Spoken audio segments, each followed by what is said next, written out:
Hello and welcome back to this week's episode of the Weightlifting House podcast with your host, Seb Ostrovich, the voice of the people, joined, of course, by the people's scientist, Joshua Gibson.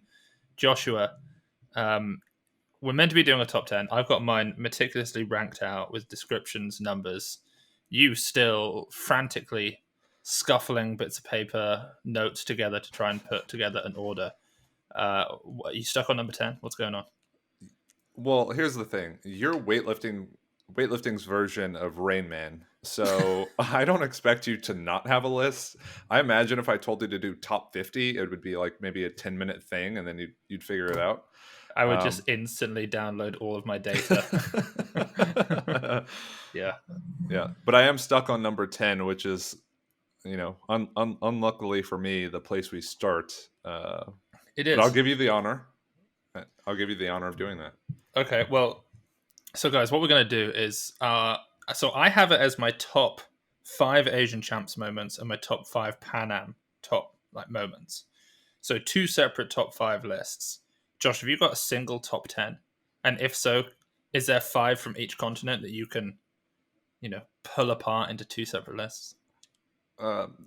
Kind of. And I also included some stuff from Europeans because I felt it was appropriate. What?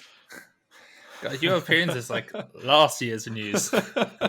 We've been done that, Josh. Do you know, though, I've got some interesting, I don't have some people who everybody would expect I would have in these. Right. Because I did all the commentary for all of these sessions. Mm-hmm. Just people always say it's not always about the biggest lifters. It's about the battles that unfold within them. It's so true. When you sit and watch them all, it's just... Anyway, should we go...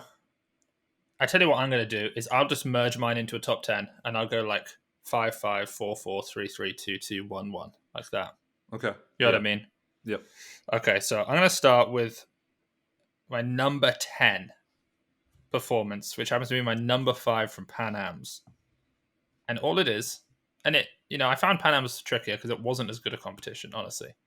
But what it is CJ Cummings, 3 for 3 in the snatch, 155, hello yellow, a kilo behind Yulia Miura in the snatch, goes on to hit a 188 clean and jerk, snatches for show, he snatches for basically almost gold, clean and jerks, hits the gold medal, wins, and he's in a great spot. And also what that one competition performance signified was that I'm not convinced that Yulia Miura, or Julio Miura I should say, or Andreev Bozidar from Bulgaria can beat him at the Olympics. I'm not saying that they can't, but I'm not convinced that they can. So I think right now your boy CJ is potentially favorite for the silver behind Shi in Tokyo. So he's my number 10. Yeah, and I mean, obviously with Shi's performance, could talk all day about how close CJ is in the clean and jerk, but I mean, Shi just continues to pull away. So it kind of dampens the fire that CJ was lighting, but he was much lower on my list in the sense that he's top 5 because I am from the US and seeing him snatch that. I think that was the most unexpected thing kind of as I watched Pan Am's unfold. It's just seeing 155 go like that. I don't know who thought it would happen. I would have said it because he's been doing triples at 40. And when you do triples at 40, that's 90%. Yeah. So I had a feeling. He was also doing snatch, clean and jerks with 40. Snatch it, jerk the same weight. And I know let's not get derailed on every single person, but I'm not. I would have to be shown good reason to not assume that he might be able to snatch 160 at some point soon, because that 55 didn't look like a, all out true max. It's just what he was selected. That's what was surprising about it. To be honest, I didn't know what was going to happen. I thought his clean and jerk would be a little higher, but obviously he didn't have to really push that too much. Yeah. Dude, I wonder if we have the same number ones. No, we don't. Interesting. Your number 1 is when you came on and did commentary with Weightlifting House. Yeah, that was a lot of fun. Which by the way, those sessions are fire. Yeah. 100%. You said that Waxman was doing or they had a team doing commentary for Pan Am's? I thought they were going to be doing it, but they weren't. Yeah. So that was a shame. But I don't know. Next time. Yeah. All right, what's your number 10, Josh? The people scientist. This is kind of less so focused on the competition, but just more so the excitement surrounding it was the return of some heavy hitters. So like Murati coming back. Oh yeah. Uh, like Okay. seeing names like that kind of come back into Yeah. the Yeah. weightlifting arena Interesting. and put up a total. Even kind of seeing Rostami compete. Yeah. Yeah. I know what you mean. Yeah, just weightlifters like that who can always surprise you either Mm-hmm. way. I thought that just created like a good atmosphere, a good vibe going into it. Right. People were really hyped on the 96 class. Ended up kind of panning out a little differently than I think people thought it would have. Right. But for me, the excitement around that kind of placed it in the top 10. Yeah. I totally see that. So my rank number 5 on the Asian champs, we'll call it number 9 in total. Oh, actually, I have a bonus for the Asian champs because there are so many good moments, and I haven't included a lift that I think people will assume that I had. I haven't included Shi Ziyong's world record, and I really wanted to include the 102 kilo session because we saw the 2 young Kazakh lifters, who were just sensational. Antropov was mind blowing, and then I just wanted to shout out Rasul Motamedi from Iran, the new Iranian 102 on the block, who clean jerked 227, and he beat Meso Hasona. Mm-hmm. I need to start calling him Miso because that is actually how you pronounce it. He beat Miso, which is remarkable. But I'm not going to include that. And then I've also got a cop out because my number 5 is 2 separate sessions, and I couldn't pick between them. Mm-hmm. So I've got Kuo Sing Chun being a baller, equaling the world record on a second attempt and jumping 3 kilos to 110 for a new world record. Hashtag kick out the press out.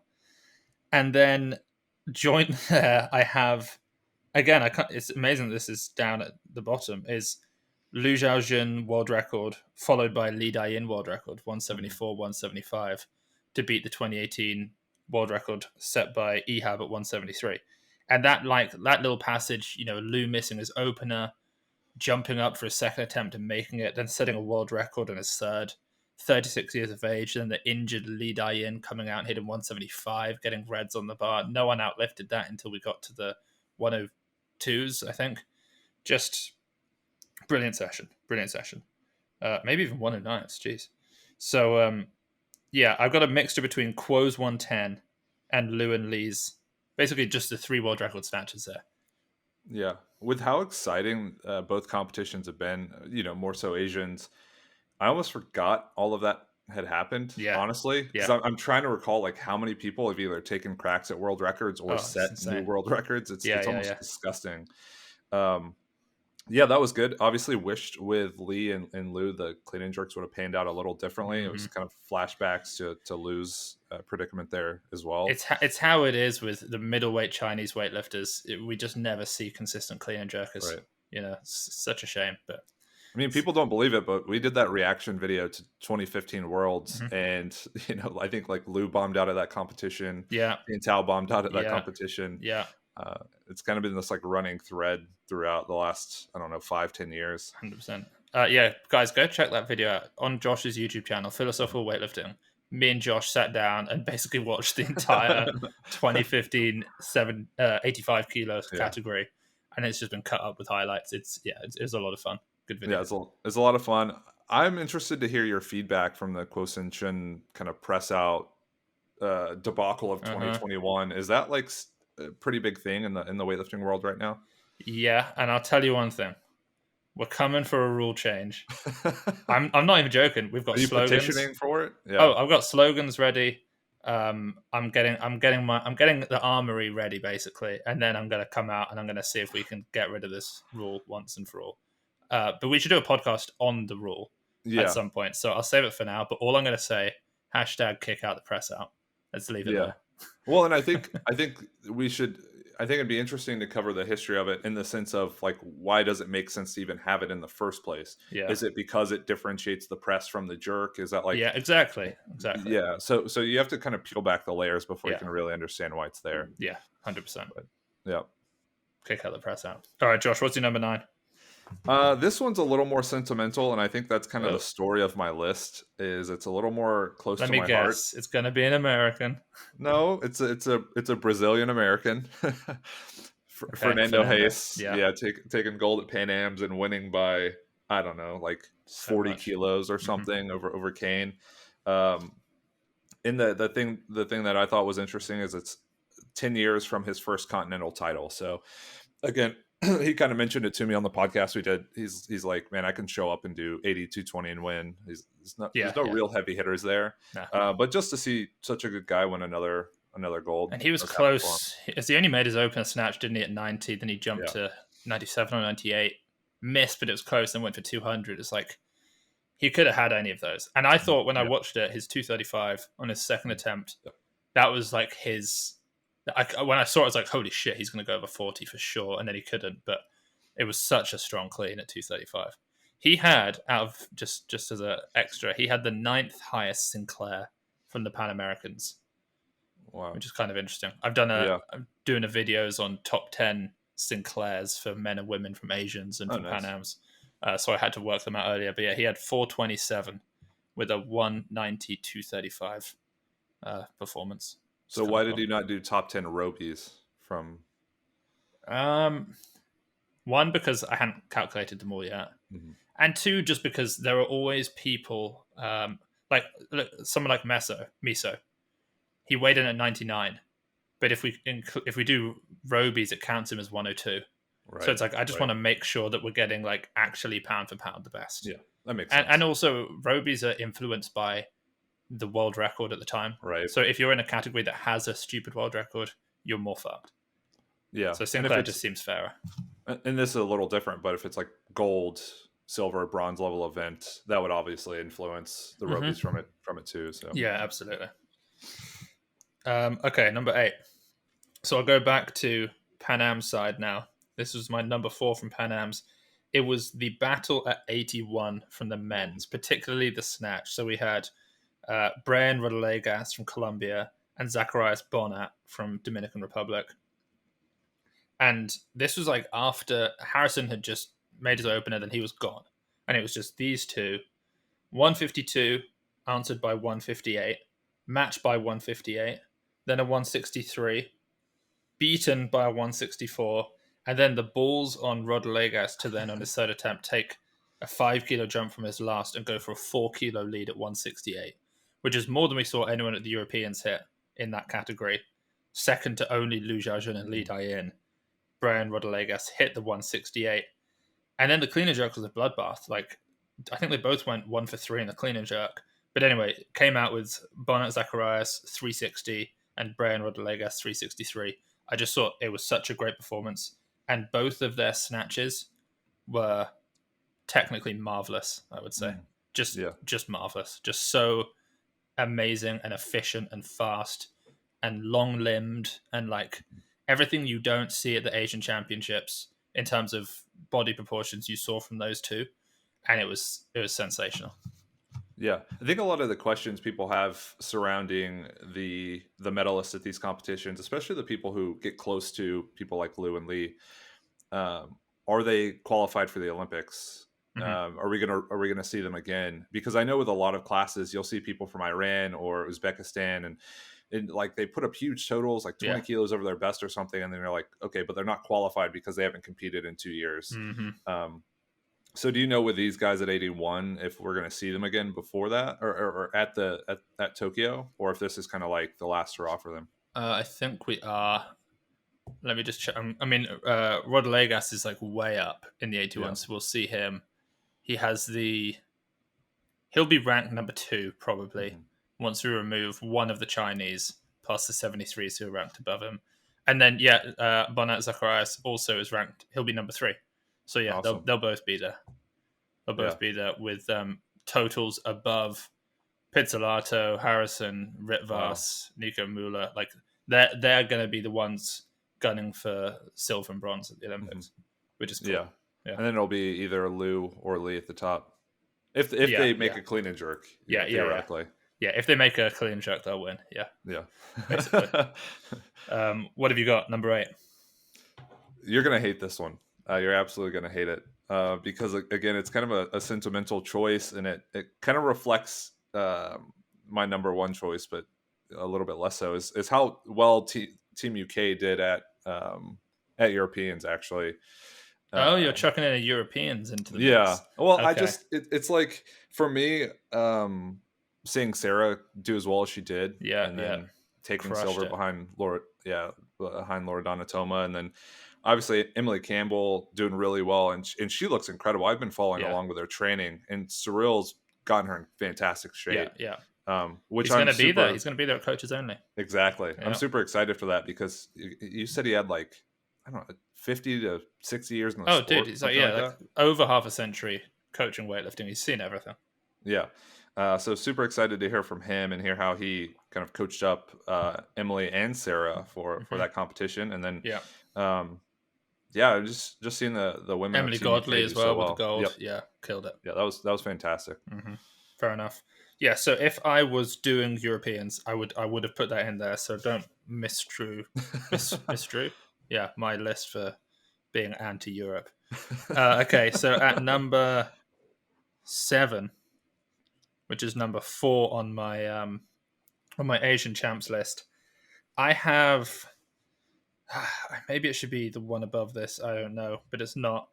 It is Kang Yue coming back to hit 155 kilos on a third attempt in the clean and jerk in the 87 kilo category. I don't know if you saw that session, Josh. We haven't put out our highlights yet Mhm. for it, so I think a lot of people won't have seen it. Yeah. But Kang Yue, top 9 Sinclairs of all time on the women's Wow. side from 2014. I think she did 131, 162 at 75. Anyway, her performance has been down, and she comes back and she's trying to beat. Was it Zhang Wang Li? I think it was. In fact, I'll pull up the results very quickly. Weightliftinghouse.com. There we go. Um, so she basically she was trying to.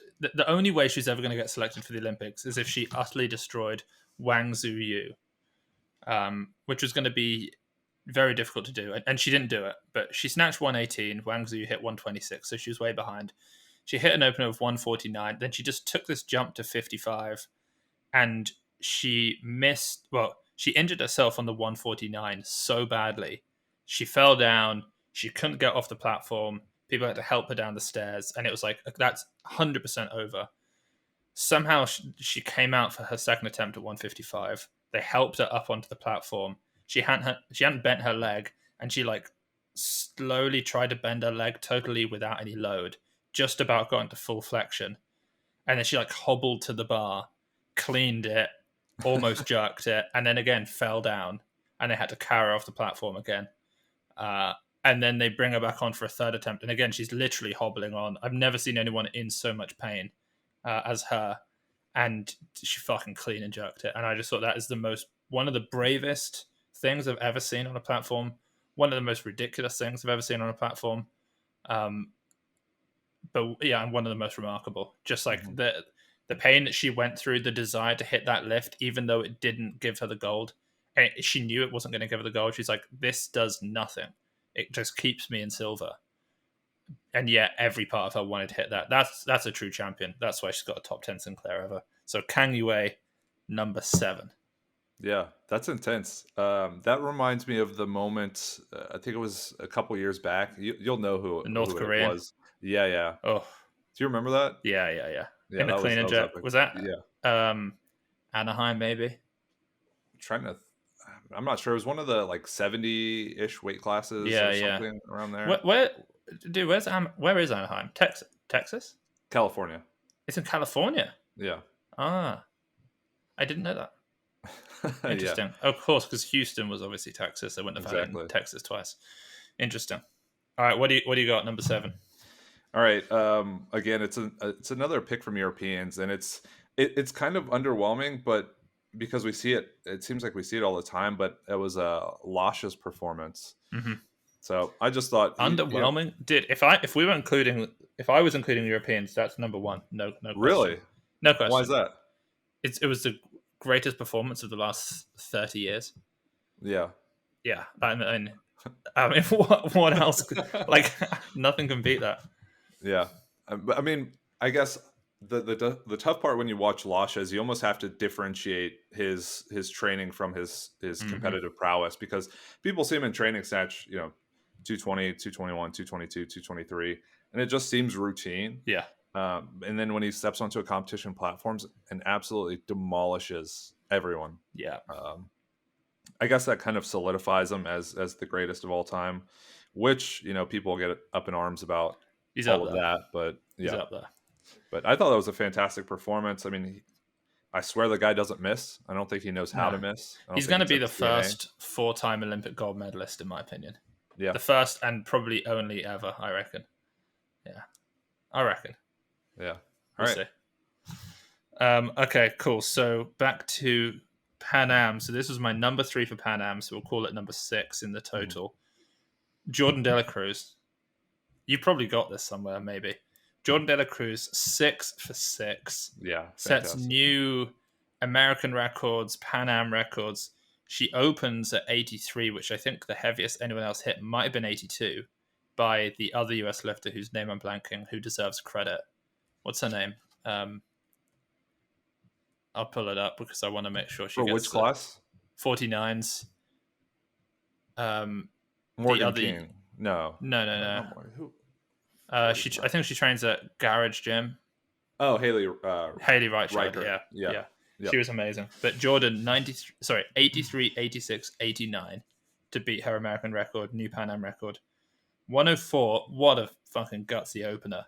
When she holds the record at Yeah. 108, 104, 108 equals her American record on the second attempt, and then jumps to 111 purely because she wanted not only the 200 total, Yeah. but she wanted to do everything she could. Oh shit! No, I'd written to switch these around with the one above. Damn it. Okay, this one's come out early. Um, she wanted to put herself in such a strong position that Matty Sasser had an impossible time to overtake her for the Olympic slot, and Yeah. she did just that. So Jordan De La Cruz, 89, 111, 200 total, unreal. Also, the second highest ranked performance by Sinclair at Pan Am's on the women's side.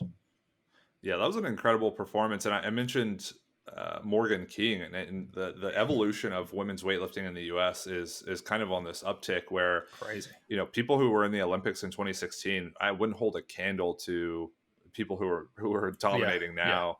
I mean, Haley Reichert did 107, and she absolutely smoked it. She would have smashed Morgan King in 2016. Yeah, and then she's kind of coming in second to Jordan, And this was her first international competition, and she still smashed it. Yeah, and she's been lifting for a long time now. Yeah. So we have a really strong 49 class, especially when you consider Madison's clean and jerk. But I don't think anyone's is touching Alyssa Jordan. still lifting?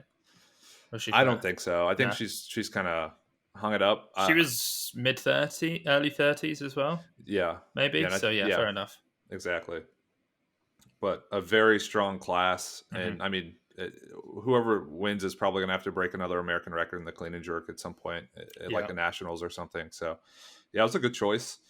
For me, it was actually number 6 was a session we commentated together, and it was the 67s at Asians. I thought it was a fantastic class. Yeah, hell yeah, and really surprising. But again, 2 of Team China's on top, gold, silver.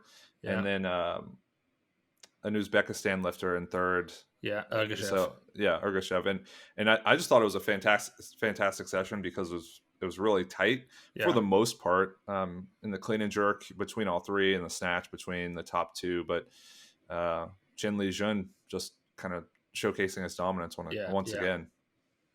Funny you say that. My number 5, Chen Li Jun, 6 to 6.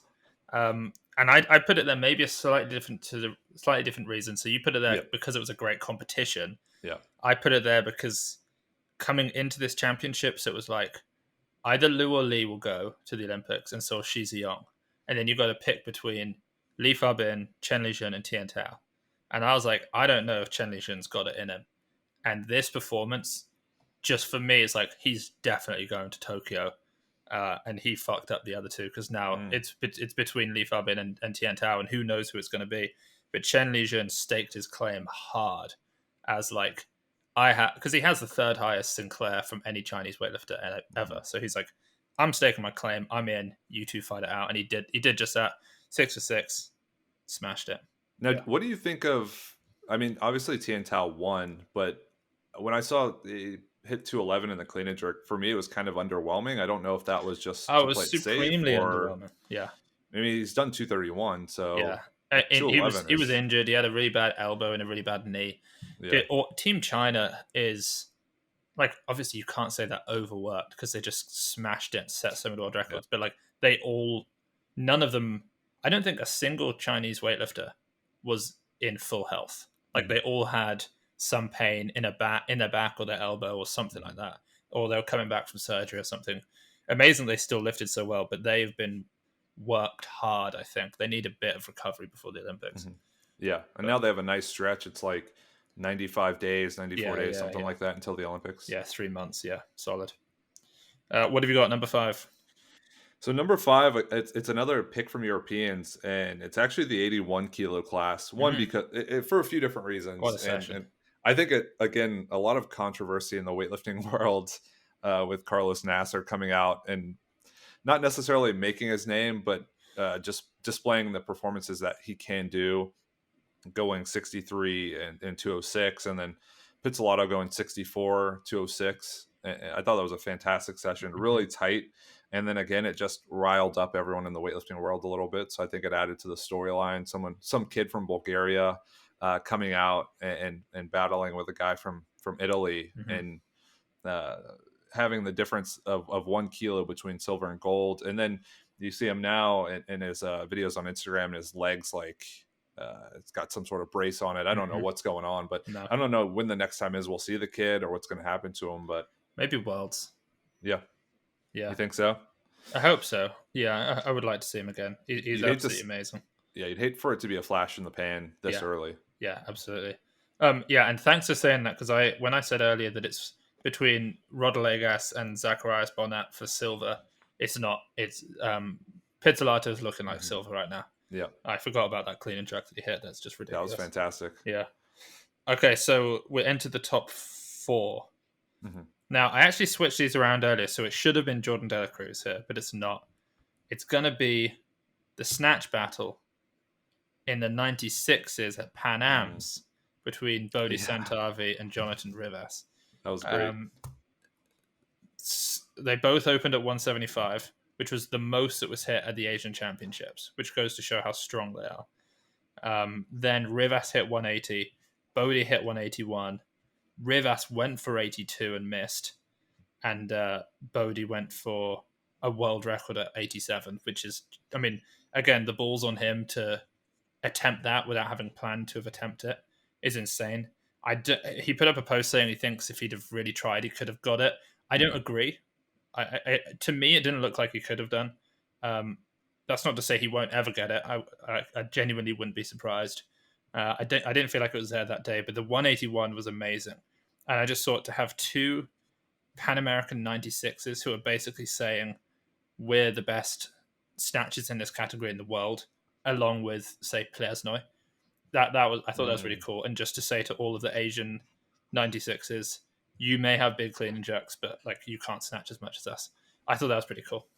I actually thought about including Plesnoy on my list, but there wasn't really anyone in his class that made it like overly fun to watch. I mean, his performance was incredible. Snatching again 180 is epic, and then seeing Bodhi and Rivas do the same. I agree. I didn't think the 187 would have went. It looked like it just was far too heavy. What did Plesnoy clean and jerk? Was it 213? Then he jumped to 221. Yeah, that's right. So he did he do 80 or 81 in the snatch? Do you remember? 80, 213. So he did the exact same as Jonathan Rivas. I thought Rivas did 212. Did he do 213? Maybe he did 212. I'll pull it up. Yeah, pull that up. All right then, Jamie. Let's see what we got. Yeah, but watching that in person and see, yeah, again, it's just seeing the balls on Bodhi to put 187 on the bar and 213. Under it. Yeah, 213. Yeah. Wow. That's going to be a battle. Plesnoy's got more potential in the clean and jerk. That's the thing. Like he tried 220 and he tried 221, but like if he'd have put 216, I think I'd give it to him. You know. So who do you think has more room in the snatch? Probably Rivas. Yeah. Yeah. Rivas He can probably he's a do 83, savage. 84 if it's Yeah. right there. Whereas Plesnoy is like 81, 82. I feel like Plesnoy is bang on the most that he can hit in the snatch every time. Whereas Rivas is like, he's always had a couple kilos more that he hasn't shown. Right. He just Yeah. misses. Yeah. Well, and then we're talking about these guys, but Mizo, I'm gonna start saying like that as Yeah, well. Misa. He's gonna come out and just crush everyone in the clean and jerk. So Yeah, probably. yeah. We shall see. So for me, number 4 was actually CJ's performance. Mm-hmm.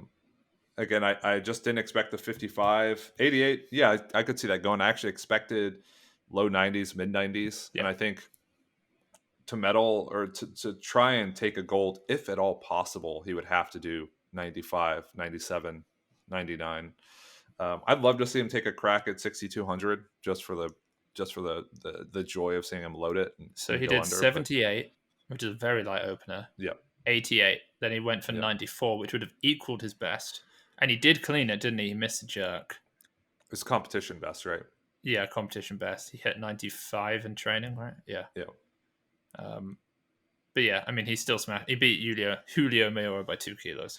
What did Mayora clean and jerk? Because I saw he snatched 56, 85. and that was a fantastic battle, by the way. Seeing those two guys go back and forth. Yeah, so Julio Mayora hit 185.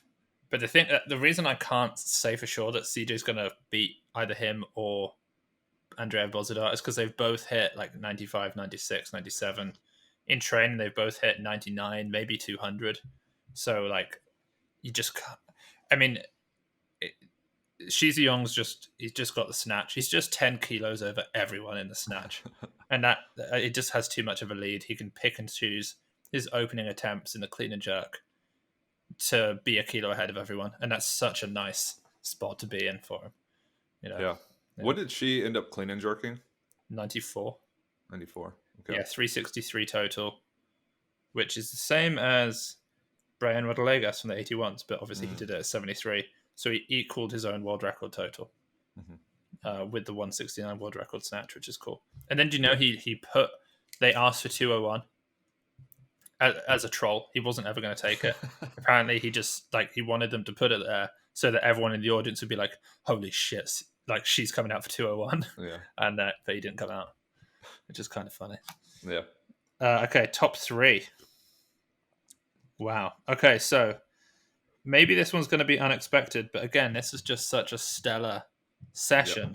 Yep. Asian Championships, 49 kilo women.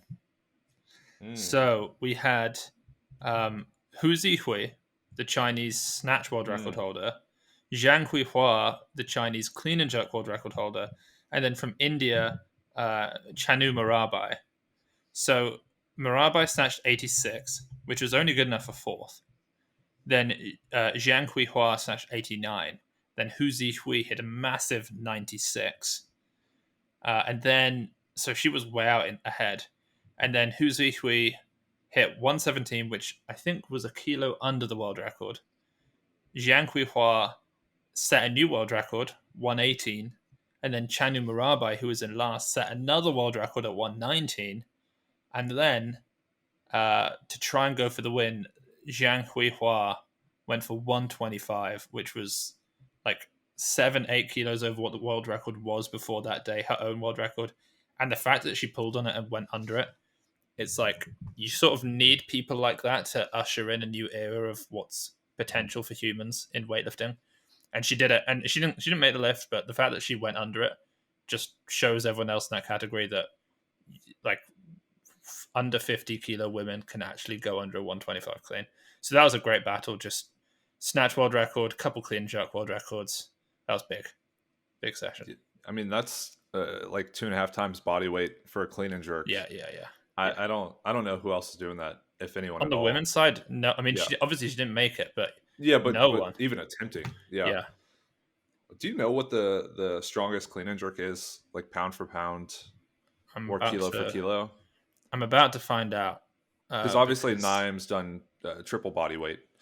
So so on the men's side, do you mean on the men's or? No, in the women's. I was just like saying. Yeah, so on the men's side, it's Naeem, 190 at 60, 10 kilos over triple body weight. So here we are. Snatch to. I've got a list of all performances from women, and then it's got snatch to body weight ratio, a clean and jerk to body weight ratio. So 2.49 is the highest I can see. 2.51. So 2.53. Holy shit. Wow. So 2.53 is Tan Ya-yun from China. She was a 48 and she clean and jerked 121. Whew. The 2.5, there are two other 2.53s as well. We've got Nurkan Taylan from Turkey and Zulfiya Chinchanlo from Kazakhstan. The 2.52 is another Chinese lifter, Chen Jiejia. And the 2.51 is Su Shuqing from Taiwan. And then the people who most of the listeners will know who feature in like the top 30 maybe women of all time who look close. We have Kang Yue, who did 2.15, but doing that at 75 is insane. Deng Wei did 2.36. Kuo Sing Chun has done 2.46, that 242 that she did at 58. And then there aren't many other women that people know of in this top group. So, crazy. I mean, the fact that you had that pulled up and ready to answer that question is almost absurd. Yeah. Yeah, it's true. Oh, Hu Zihui, who we just talked about. Although I swear Hu Zihui is the snatch world record holder. Anyway. She's snatched 1.99 times body weight. Wow. And then I can see a 2 times body weight snatch, Li Yajun. Mm-hmm. A 2.05 at Yang Lian. And I think that is the greatest snatch ever as a percentage of body weight. 205% of body weight. What was the number? 98 weighing 47.8. Man. That's filthy. Can you imagine, like, when you snatch 100 and just think a 48, basically a 48 did this? Yeah. Well, I think a lot of people, and myself, I saw another American, Taylor Turner, I think, is in the 59 class. She clean and jerk double body weight. And I'm like, hey, another double body weight clean and jerk. That's really impressive. And then you rattle off that double body weight snatch and puts it into perspective. But that was a good battle. The 59 women, there were 3 of them who had the same 217 total, which is ridiculous. Okay, so number 3 for me, it's not that it's inappropriate, but I think it's unique for one, Team China, but then also for the weight class. But Li Wenwen's continued dominance as a plus. I forgot about Li Wenwen. No, she definitely is in the top 10. Yeah. Get rid of Kuo Sing Chun. Let's put Li Wenwen in. I love Li Wenwen. I mean, Min Su Ping. I think the pluses for China over the last few years have been a lot of fun to watch, and they've been great. Right there with Tatiana. Obviously, Tatiana's kind of on like this downturn, but I mean, she did incredible. She looks great. Again, she's doing like 40 plus, 80 plus. I'm going to pull up the exact numbers. 48, 87. 48, 87, and that's massive. I mean, 5 for 6. I don't think she took a third. No. And then, the next... And they looked easy, didn't they? Yeah, and they looked easy, and the next closest person is, 45, 50 kilos away. So I can only imagine having Tatiana, because we've seen them go back and forth, and I think it's kind of pushed Li Wenwen to a new level. But let's see, where was Li Wenwen as a... Oh, she had the second highest Sinclair on the women's side of the Asian Championships. Wow. Yeah, it's pretty big. I would love to see some, and I don't know if you would do this or someone else, but some Li Wenwen merch or just more stuff about Li, because she's such a unique talent. I've got footage. I've got a lot of training footage that I need to put all together and just have like that's gonna be great. How she trains kind of video, because that would be cool. Definitely. Yep. Okay, so we're at the top 2. Now, this is my top moment from Pan Am's, but it's not. It wouldn't be number 2 if I hadn't, if it was like all merged together. Right. But it would be in the top 10. So the greatest moment from Pan American Championships, our Canadian friend, Maud Charon, 6 for 6, 100, 104, 107, Huge record. 125, 129, 133. 107, 133. That's a 240 total at 64. Huge personal records. And the fact that, so just so thrilled for her. Also, perfect movement.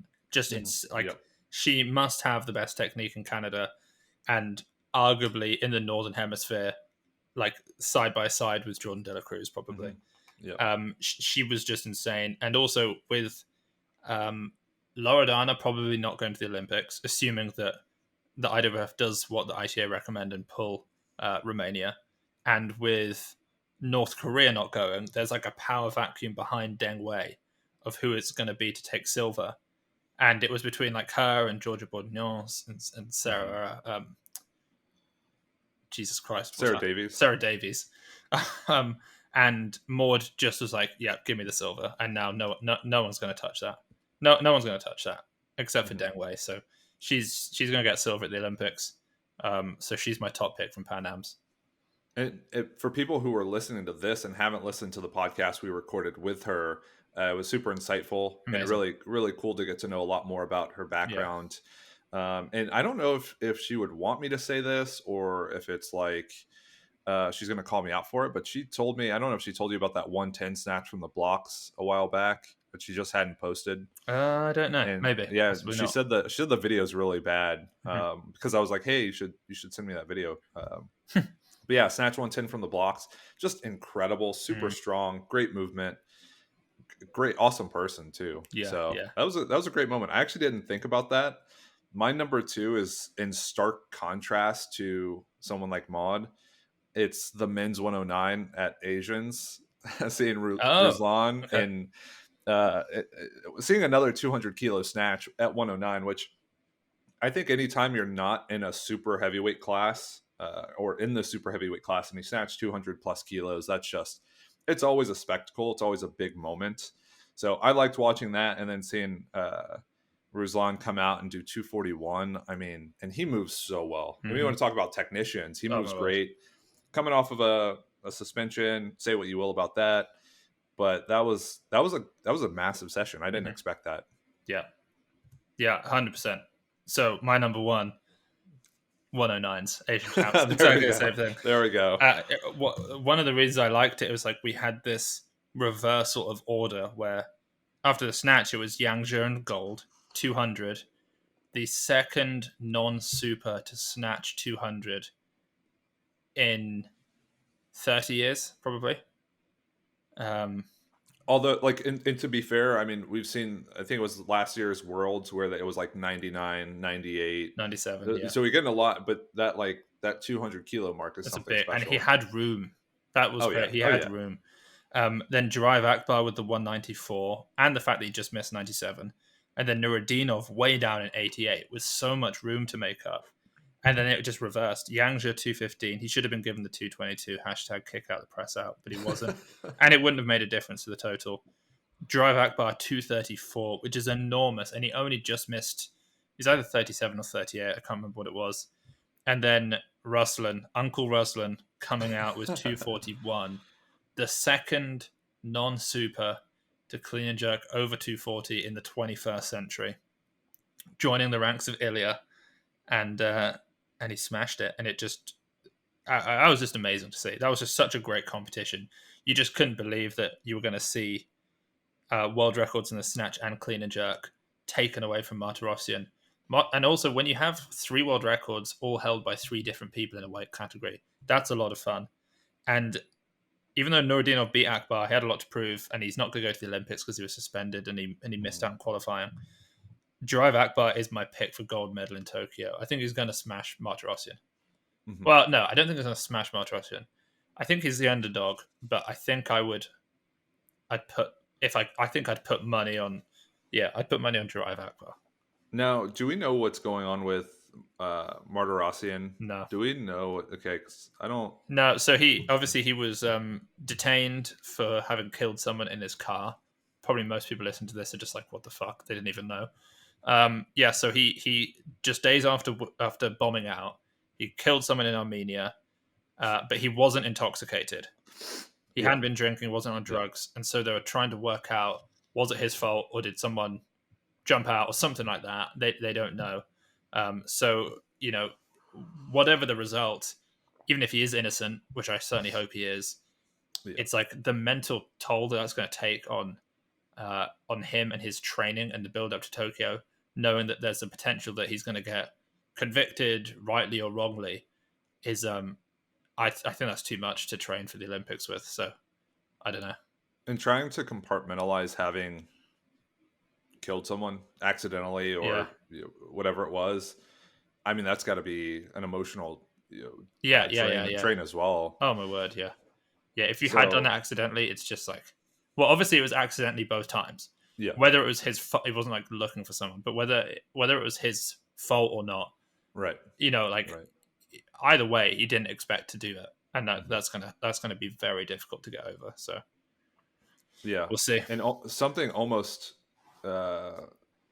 as hurtful to watch, Yang Zi's snatch to clean and jerk ratio. I mean, 200, 215 is just that absurd. Is more of a Rybakov than Rybakov. Dude, that's 92%.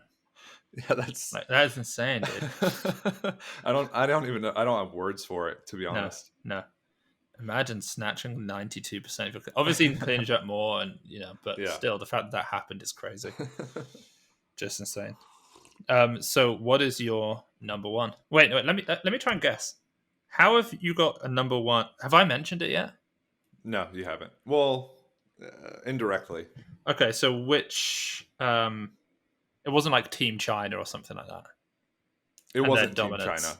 Okay. Which competition? Asian Pan Ams. Okay, Pan Ams. Your number one moment from Pan Ams. Tell me it's not Nathan 6 for 6 or something. No, but that was amazing. That was amazing. That was fantastic. It's not Nathan's part of it. Jessica Bradley? No. Wait, did you say that's part of it? That's part of it. Yeah. Team USA. It's Team USA. Oh, you utter softy. I mean, out of here. Let's be clear. I don't think anyone anticipated the medal count that USA would have at the end of Pan Ams. And you can go on about the level of competition, who showed up, who didn't show up, but the fact that Jesse Bradley medaled, Nathan Damron went 6 for 6 and absolutely crushed it. Jordan De La Cruz, Taylor Turner, Maddie Sasser, Maddie Rogers, Kate and I, Sarah Robles, Wes Kitts even got a medal somehow, going like 65-90.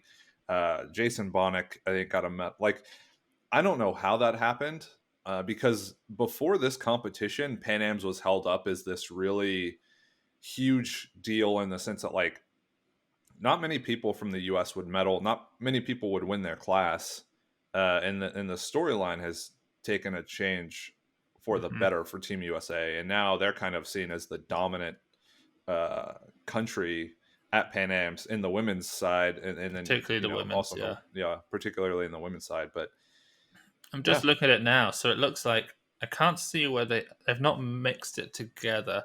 On the women's side, Team USA smashed it. 13 golds. The next highest was 4 from Ecuador, 3 from Colombia, 7 silvers, 5 bronze. Yeah, they were by far and away ahead. And then on the men's side, USA came third, 5 golds. Colombia had 16, though. Wow. So Colombia, in terms of golds, if we just do it by how they do at the Olympics, where you're ranked only on gold medals, Colombia had 16 plus 3 is 19. Yeah. USA had 13 plus 5, 18. So Colombia won by 1 gold. But still, that's insane. I mean, what do you think of that? Did you expect USA to do so well? I mean, I expected them to be a dominant power at the Pan Ams and be a top 3. I probably didn't expect because there are a lot of just good performances. Like, I didn't expect Nathan to do what he did, like 67, 207. Wow. There's no way of predicting that based on his previous performances, other than the fact that his training's been going well. You could say Maddie Rogers, same thing. I think Matty killed it. Again, kick out the press out. Cicely Kyle. Sicily is very well in the She killed it. 45s. Yeah, and she kind of came out of nowhere. I know. Spencer's been hounding us about getting her on the podcast and getting some exposure to her because Oh, really? she's he's mentioned it a few All right. times. So a lot of people might not be super familiar with her, but yeah, she looked great at 45. But yeah, I mean, the women just did so well, and then on the men's side, they did pretty well as well, and they could have done better. I guess I don't know what won the 109s. I'll take a look, but presumably on a normal day, West could have won. I think so. I haven't even looked at what really happened to him. I didn't watch that session. For him, I just remember exactly. Yeah, that's what I saw too. So it looks like in the snatch, he went 55, 60, and then missed 65. Mm-hmm. The winning snatch was 70. So he came third. And then in the clean and jerk, he went 90 and then passed his second two. Mm-hmm. Yeah. And the winning clean and jerk was 209. So the winning total was 170, 209. So on a normal day, he'd have won. He'd have done 75, 215 for sure. So I don't think anyone expected the class to be that weak, if we can say that, when you have the 96 class doing 80, 210, and then 109 doing 70, 210. So West did not medal in the total. Mm-mm. He placed fourth. There were only 4 totals, and he came last because 2 athletes bombed out in the snatch. 350 total, 11 kilos off to bronze medal, so he needed another 12. So yeah, I mean, obviously, like, he can do it, and he probably snatched the 60, missed the 65, and then hit the 190, and it wasn't nice. And he and Dave just said, "Fuck it, let's go home. We're qualified. Like, just what's the point? What's the point in maybe missing 200 and looking bad in front of everyone?" So just called it a day. That's what I assume happened. Congrats to his kid, if he's listening to this, or if anyone who knows Wes. Why? What did his kid do? They just had a kid. This kid just PR. I mean, he was born for the first time. Best PR. All right. So we're gonna do a Patreon, obviously, in a couple of tomorrow, I guess. Yep. We've got tons more questions to answer. That's going to be episode number 99 of the Morning Brew. For those of you who aren't on Patreon, for episode 100, we've had a lot of people asking us to do various things. None of them as risky as you probably all imagined when he said that.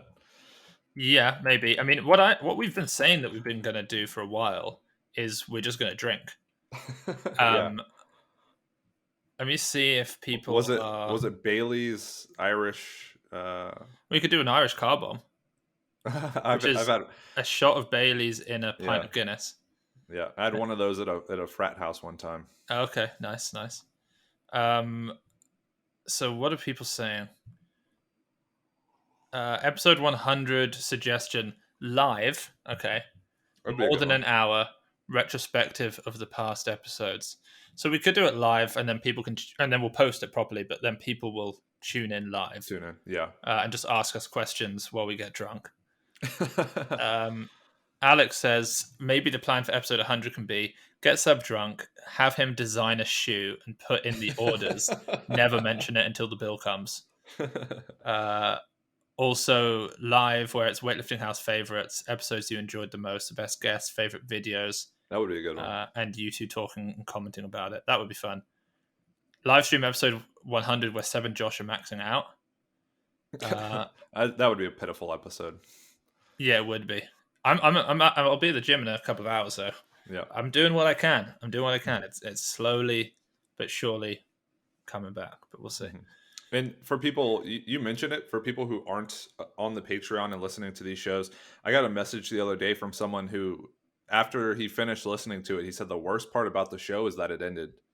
So people love the Morning Brew. It's a lot of banter, a lot of back and forth, a little more vulgarity than the normal show. I'm gonna be honest. For me, it's way more fun. Yeah, it's an odd thing where, like, I feel like the main podcast, this one, has to have a certain level of, like, we're interviewing the elite people that most people can't have conversations with. So we have them so that we can all listen and learn. But the truth is, I would listen to the Morning Brew over the Weightlifting House podcast. That's a devastating truth of it. And all the, because we've got like 770 or so patrons. Those are just the hardcore Weightlifting House people who also would rather just listen to me and you do cringe or NARS, which has now become ginge or NARS, talk about weightlifting, do weird like rankings of things, answer some programming, and make predictions. Like that, to me, it is more fun. But I just don't know if it's too shoot from the hip to put on the main podcast all the time. But anyway, episode 100 is coming. Let's do it live, Josh. Yeah. And get a few packs of beer and just see what happens. Yeah, sounds good to me. Yeah. The one thing you did want to do during this episode is try to rearrange the list in some way. Oh, okay. I don't know if that was, you wanted me to convince you wanted to convince me.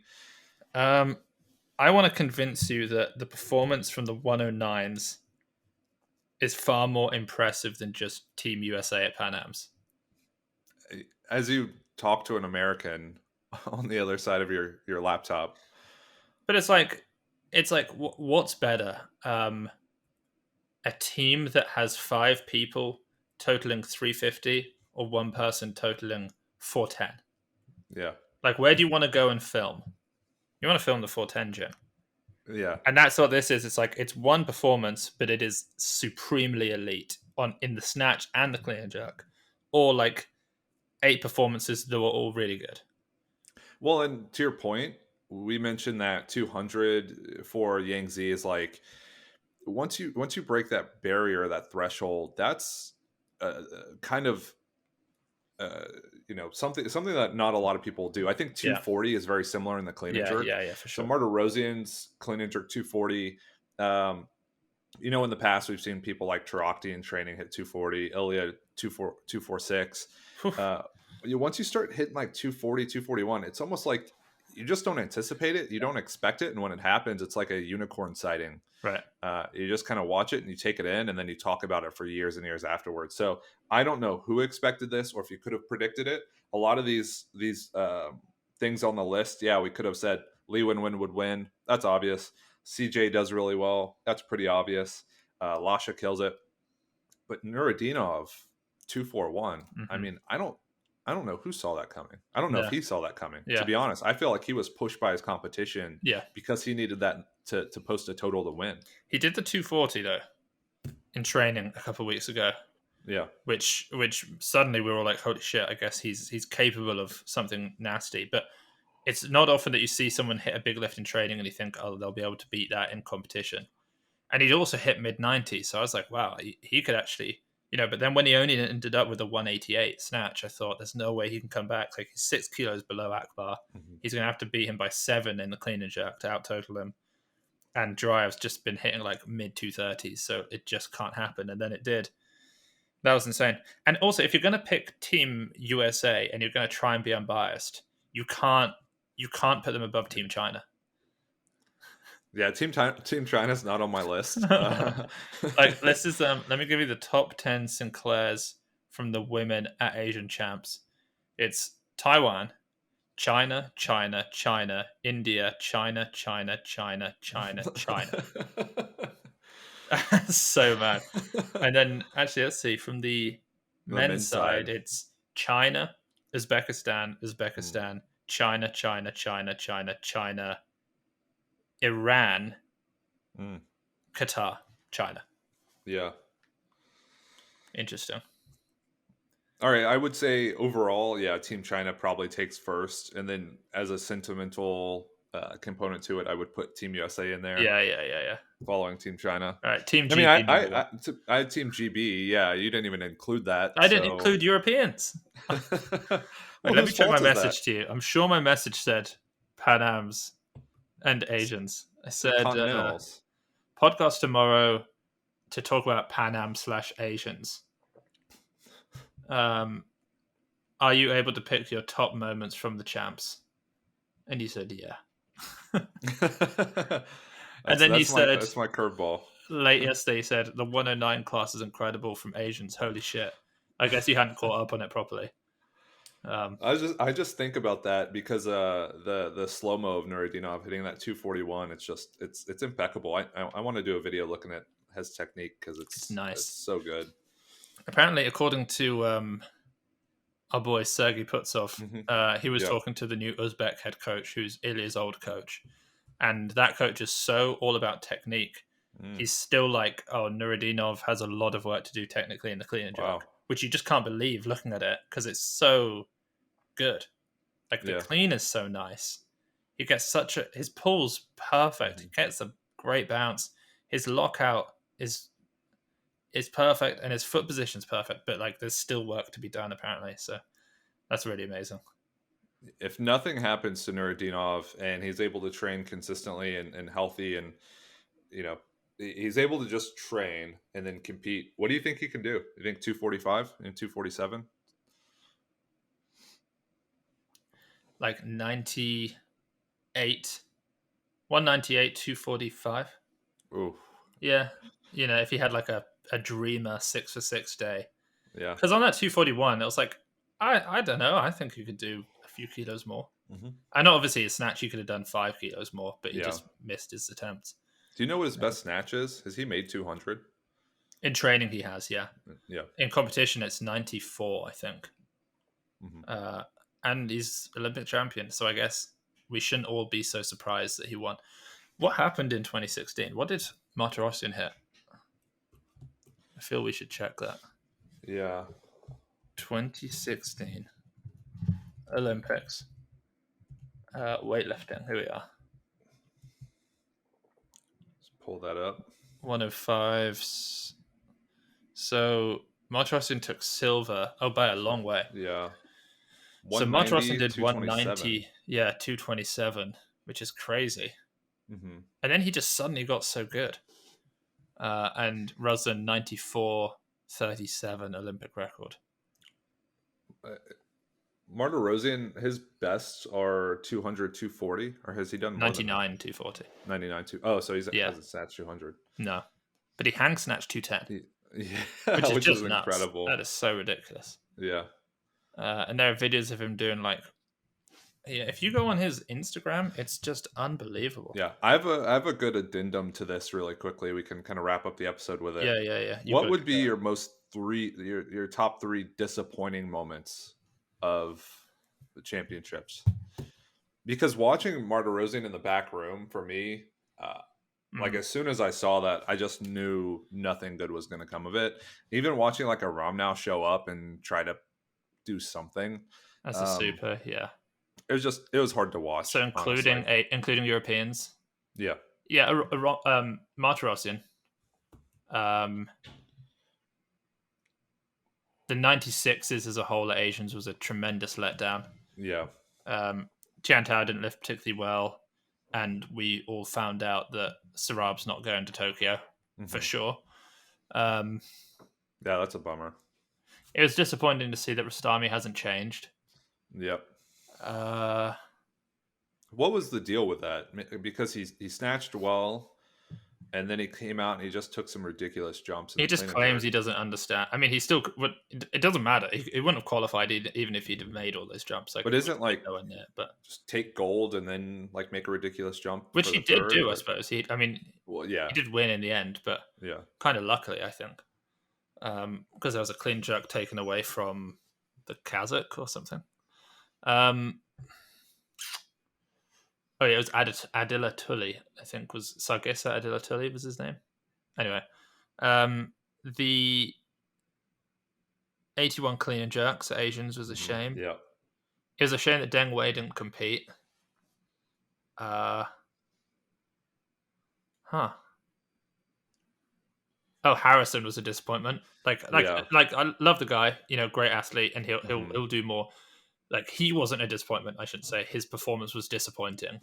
Well, and I don't know what we should expect to. I haven't seen anything that would lead me to believe he's back in the 6,200 range. Like he's been making like big jerks, but not after cleans. You don't compete in the jerk. Yeah. And since he kind of had that whole like little problem that forced the transition, he just always looked like a 50-90 guy kind of from that point on. Yeah.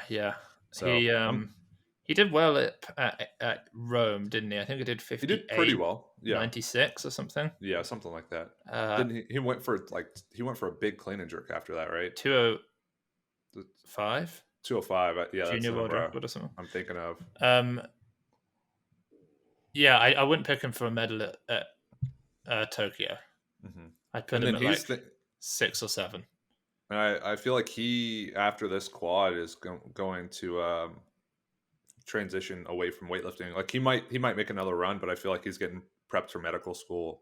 Yeah, I think it'll be a shame, but I think he'll quit. Mm-hmm. Which is crazy because you do think like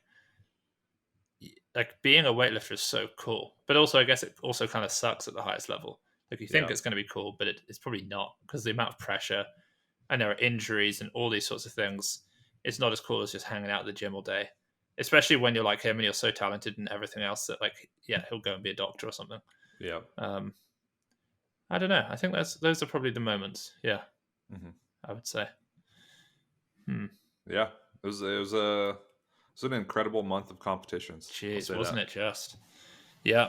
Incredible month. We've still got a few competitions in May. None of them will be quite of the same size. Mm-hmm. And then it's going to be working out who's going to go to the Olympics. Like the IWF at the end of May will start handing out all the offers, and then we'll see countries accept and decline and positions shuffle around. It's going to be very interesting. Do you know when those slots would need to be solidified? So, for example, Team China needs to pick 4 reps. Do you know when that's? They'll get the offers will come in at the end of May, and then I think they have probably till the end of June. Wow, so it's a long time for us to wait. I think it's in rounds, possibly. So like they offer all the spots out, and then countries accept and some countries decline. Because obviously some countries receive more than they've got. Mm-hmm. Some countries only get 1, but they've qualified 3 and they have to choose. And then so that all then comes back to the IWF, and then the IWF does a second round of offering out. So like there'll be athletes who don't find out until later in May, and they get an offer, and it's like, holy shit, I got an offer because Tian Tao turned down his slot at 96 or something like that. So that's going to be really interesting to keep on top of. Mm-hmm. Yeah. Awesome. So it's going to be fun. And it's the blooming Olympics. Yeah. Can you believe it? Which is crazy. All right, Josh, this is fun. Mm-hmm. Let's do a morning brew tomorrow, finish up the questions, then we'll go live the following week, I reckon. And we'll get some tricks. Maybe we'll put up or I'll put up a thread on Patreon with a what do you want us to drink, and it's just like it's lager, it's absinthe. No, there's like some IPAs, I know a few different types of spirit. I'd rather just drink beer, honestly. I love beer. I can drink it a lot. I'd have some G&T or some wine, but I'd really rather not sit there and sip whiskey all evening. Like that's just not. I wish I was that guy, but I'm just really not that guy. Yeah, I'll drink ale. That's fine. Now that you're being transparent, I can be transparent as well. As long as it doesn't taste like alcohol, I can manage it. What does that mean? It's like when I put cream in my coffee. Oh, you're wrong, and you are. Would you do you like lagers and ales and IPAs and that sort of thing? I think I had an oatmeal stout once. Yeah, that's really weird. I mean, there are a few of those knocking around the craft style. I hear Guinness is kind of, it doesn't taste a lot like. It's very different. Traditional beer. Yeah, well, I would maybe try that. It's almost like a stout, but it's not quite. It's quite nice. But I mean, I actually really like beer. Really like Guinness.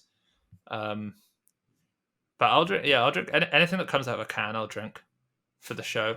But I don't want to drink bottles of like, strong spirits. Mm-hmm. It's just not a proper drink. Yeah, exactly. Cool. All right. Well, I'll put that up on Patreon, and people can vote on what we have.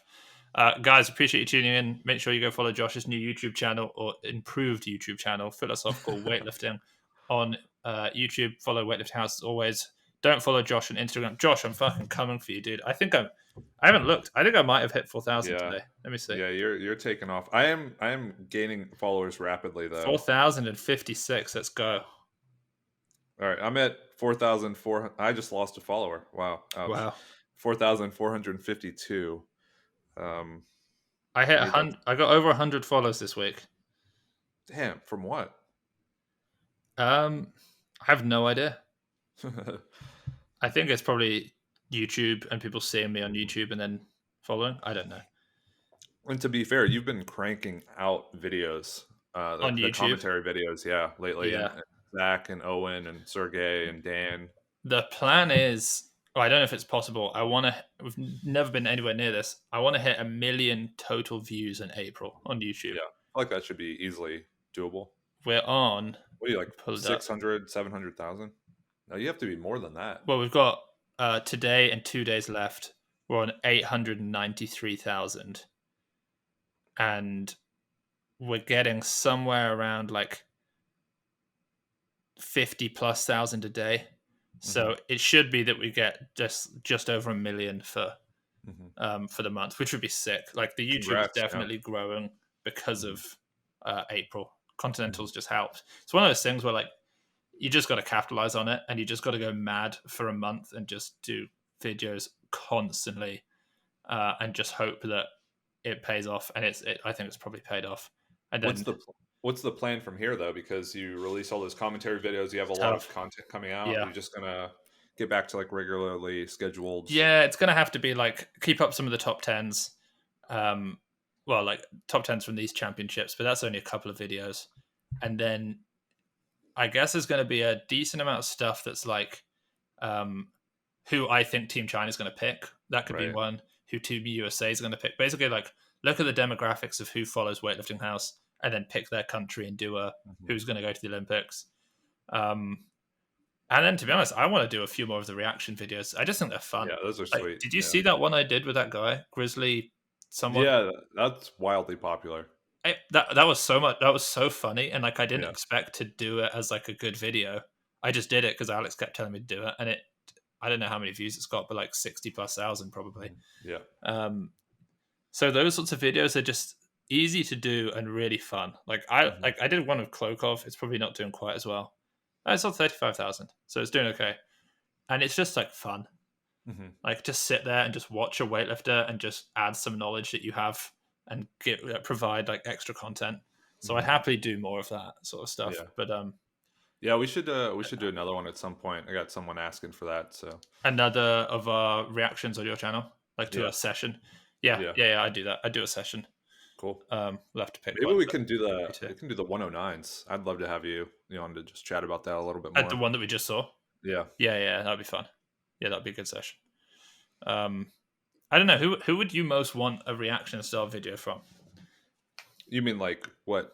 Like personality and weightlifting? As in like if I was going to do like I did the Klokov, I did this Grizzly fella. Yeah, I guess like I did like a long Ilya one for Patreon. But yeah, you did do that. I was going to say do one for the proper YouTube too, higher quality. I mean, it's tough because you have to find someone who is both a personality in the sport, but also like one of the best. Ilya fits that bill. Dimitri fits that bill. You did the Donnie Schenkel one. How'd that do? I took it down. Oh, you did? Yeah. Really? Yeah. Why is that? Just reasons. Okay. Yeah. We'll talk off air. Yeah. But yeah, I need to pick someone else. Like maybe. See, I'd love to just pick some old weightlifters who people haven't heard of, but I will do that. It's not always about views, obviously. Well, Naim Suimanalu, you could do. Oh yeah, maybe I should do a Naim. And people always say, what Olympics was it? 96? They watch and they're like, that's what hooked me. And as soon as I saw that, I knew I wanted to get into weightlifting. Him versus our boy from Greece. Yeah, greatest performance ever. Lynn Jones called it the greatest. Yeah, Valerius. Yeah. Yeah. Yeah, that'd be cool. Straight out of 300. I think Atlanta was a big competition. It was, Josh. It was the Olympics. Well, there you go. So I'm sorry. I think it was like a popular competition. Yeah. I would love to see React to Chamerkin. I think he's like incredible. Just holding 230 kilos off of his shoulders. Yeah, that's funny. That's a good one. Yeah, that would be sick.